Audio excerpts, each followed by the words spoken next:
स्वागत है आपका हमारे YouTube चैनल पर। आज हम लोग शब्दावली में करने वाले हैं अनेक शब्दों के लिए एक शब्द। ठीक है, मैं आप सभी लोगों को बता देती हूँ, ये हम कर रहे हैं शब्दावली बुक से।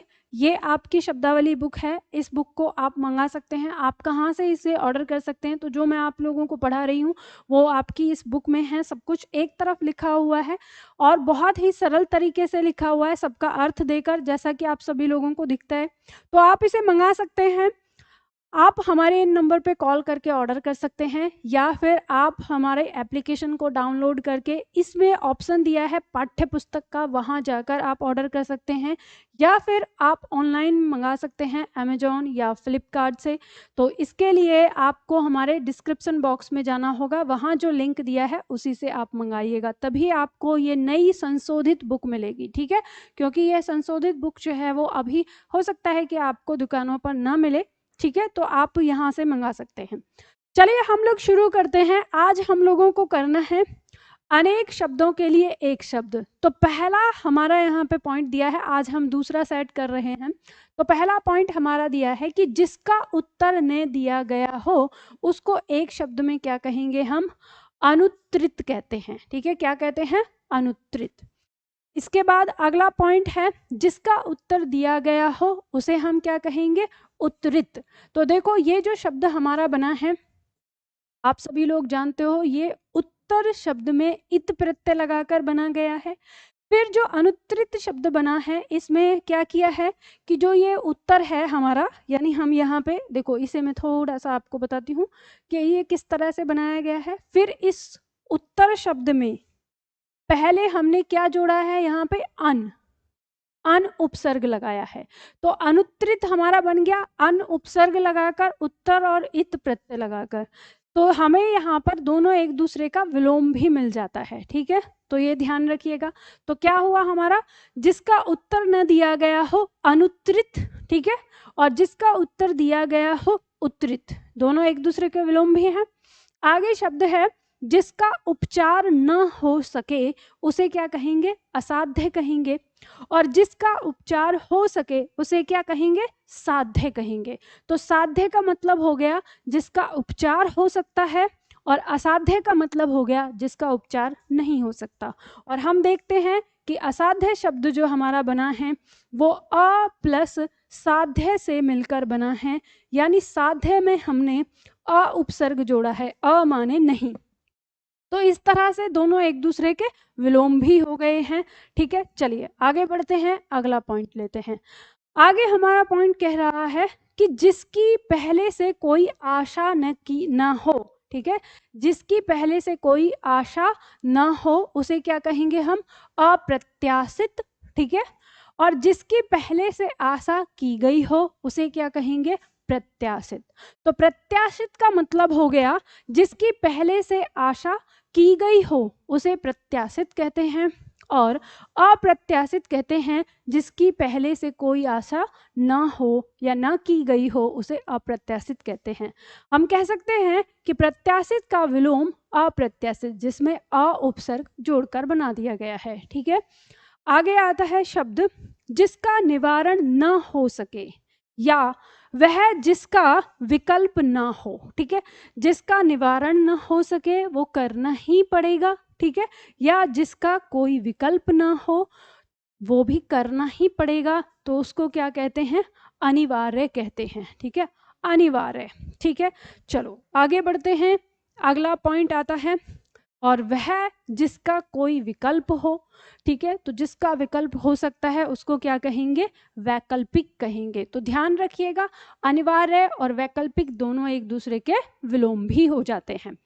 अब आगे बढ़ते हैं, अगला पॉइंट दिया है, जो पान, पान मतलब पीने। ठीक है, जो पान करने योग्य है, अर्थात जो पीने योग्य है उसे क्या कहते हैं? पेय कहेंगे। पेय, पेय का मतलब जो पीने योग्य है। जो पान करने योग्य नहीं है, पान मतलब जो पीने। ठीक है, तो जो पीने योग्य नहीं है उसे अपेय कहेंगे। तो अपेय का मतलब हो गया जो पीने योग्य नहीं है, और पेय का मतलब हो गया जो पीने योग्य है। जैसे आपने शब्द सुने ना पेय पदार्थ, तो पेय पदार्थ का मतलब होता है पीने वाले पदार्थ, ठीक है, जिसे पिया जाए। तो हम ये भी कह सकते हैं कि जिसे पिया जाएगा वो पेय कहलाएगा, जिसे पिया नहीं जाता वो अपेय कहलाएगा। दोनों एक दूसरे के क्या हो जाएंगे, विलोम भी हो जाएंगे, ठीक है। चलो आगे बढ़ते हैं। अब आगे पॉइंट दिया है हमारा, वह जो जानकार हो या वह जो बुद्धिमान हो, वह जो किसी भी चीज को जानता हो, उसको क्या कहते हैं, प्रज्ञ कहते हैं, प्रज्ञ, ठीक है। अब मान लो आपसे परीक्षा में ये प्रश्न कर सकता है कि प्रज्ञ जो शब्द है हमारा, प्रज्ञ शब्द में कौन सा उपसर्ग है, तो यह प्र प्लस ग से मिलकर बना हुआ है। इस ग का मतलब होता है ज्ञान से, ठीक है। तो जिसे ज्ञान हो उसे प्रज्ञ कहते हैं। इस तरह से शब्द बनता है हमारा। आगे बढ़ते हैं। अगला पद आता है हमारा, जिसके बारे में जानने वाला, नहीं किसी के बारे में, सॉरी, किसी के बारे में जानने वाला क्या कहलाएगा, अभिज्ञ कहलाएगा। या कहें किसी चीज के बारे में जानने वाला या किसी विषय के बारे में जानने वाला अभिज्ञ कहलाता है। और किसी के बारे में नहीं जानने वाला, यानी जो उसके बारे में वो नहीं जानता है, अनभिज्ञ कहलाता है। अनभिज्ञ शब्द हमारा बनता है, अन उपसर्ग लगाते हैं हम अभिज्ञ में।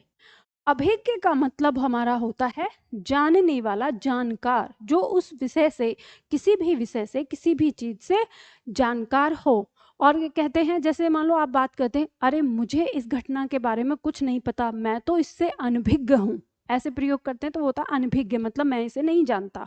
और अगर आप कहोगे कि मैं इसे जानता हूँ, अरे मुझे इस घटना के बारे में बहुत पहले से पता था, मैं तो पहले से ही अभिज्ञ था, मतलब जानकार था। तो इस तरह से आता है। और याद रखना ये दोनों आपस में एक दूसरे के विलोम होते हैं। यहाँ से अब इस पर स्टार डाल दीजिए, परीक्षा में ये वाला पॉइंट आपका बहुत ज्यादा रहता है, भिज्ञ मतलब अभिज्ञ और अनभिज्ञ, ये पूछा जाता है।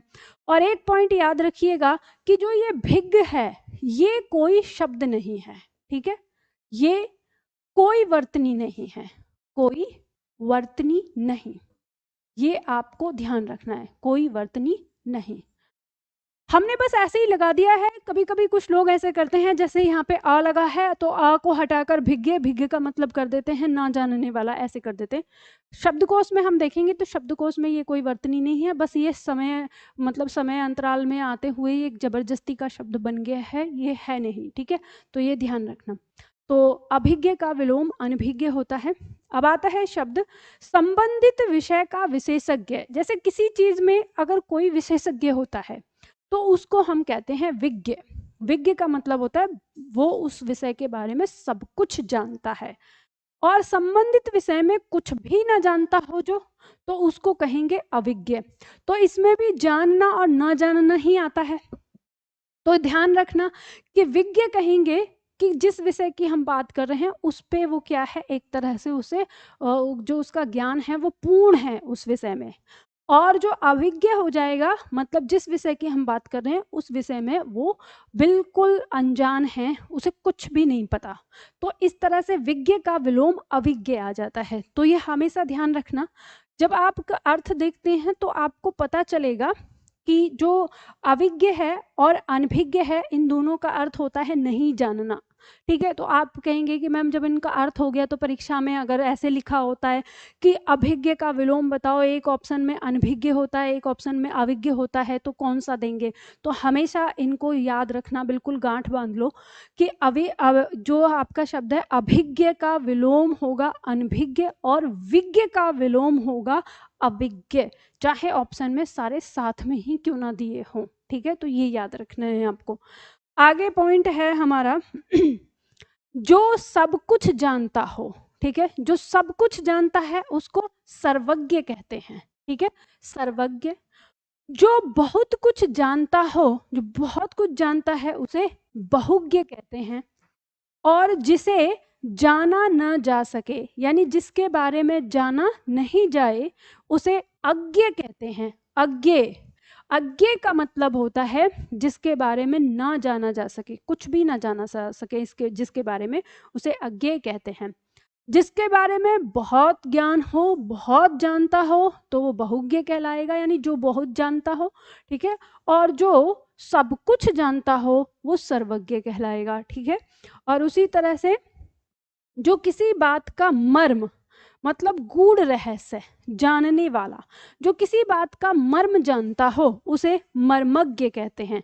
एक तरह से आप ऐसे कह सकते हैं कि जो आध्यात्मिक ज्ञान रखने वाले लोग होते हैं, बहुत सारी बातों के अंदर तक की बातें करते हैं, मतलब समझ से परे की बातें करते हैं ऐसे, तो उनको हम मर्मज्ञ कह सकते हैं कि ये गूढ़ रहस्य की बात करते हैं, ठीक है। आगे बढ़ते हैं।